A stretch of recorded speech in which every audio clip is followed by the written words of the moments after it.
அதெல்லாம் நீங்கள் அதுக்கு போராடி ஹர்ட் ஆகிறதெல்லாம் நான் பார்க்குறேன். அதை பார்த்து எனக்கு ஹர்ட் ஆகுது.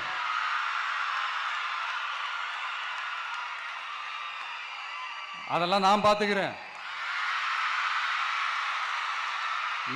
நாமளும் நீங்களும் சேர்ந்து மக்களோட பிரச்சனைகளை மட்டும் பார்ப்போம். சரிங்களா?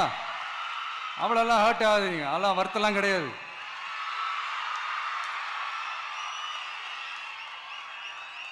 சரியா?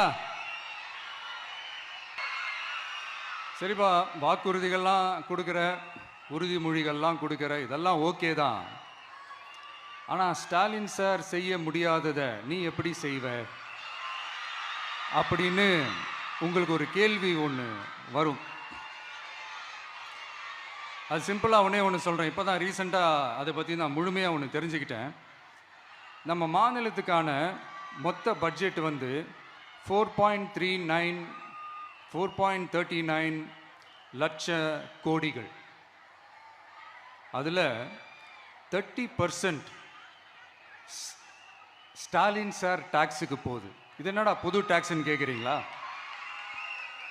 ஆமாம், இந்த பட்ஜெட்லேருந்து ஒதுக்குற நிதியில் 20% ஸ்டாலின் சாருக்கு போகுது. அதில் 10% அவங்க மந்திரிங்களுக்கு போகுது. மொத்தமாக 30% ஆச்சா? கவர்மெண்ட்டுக்கு தான் வரி கொடுப்பாங்க. ஆனால் கவர்மெண்ட்டே ஒருத்தவங்களுக்கு வரி கொடுக்குதுன்னா அதுக்கு பேர் ஸ்டாலின் சார் டாக்ஸ் தானே. இதை விட நாகரிகமாக நீங்கள் அடிக்கிற கொள்ளையும் நீங்கள் அடிக்கிற ஊழலையும் சொல்ல முடியாது. மக்களுக்காக ஒதுக்குற பணத்தை நீங்கள் அப்படியே சைடில் ஒதுக்காம மொத்த பணத்தையும் மக்களுக்கே செலவு பண்ணிட்டா ஒரு சூப்பரான நல்ல அரசாங்கத்தை கொடுக்கலாம்ல.